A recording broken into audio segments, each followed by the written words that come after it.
No, stanchezza, io ho anche rabbia, io ho autonomia, la voglio portare a casa, io, più che non stanchezza, io ho rabbia. Oggi invece noi ci troviamo dopo un anno di una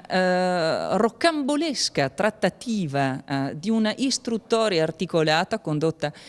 con il Movimento 5 Stelle, con i ministeri del Movimento 5 Stelle e all'esito, e dopo varie, fra diffide, fra inviti, fra sollecitazioni, siamo arrivati a stendere un testo per quanto riguarda le singole materie dove c'è il punto di caduta del Movimento 5 Stelle, cioè dove il Movimento 5 Stelle avrebbe formalmente, almeno ad oggi, cioè informalmente dichiarato di poter firmare un'eventuale intesa. Quel punto di caduta però manca di una parte fondamentale. Sulla norma finanziaria non abbiamo ancora avuto un testo sul quale magari svolgere un'ulteriore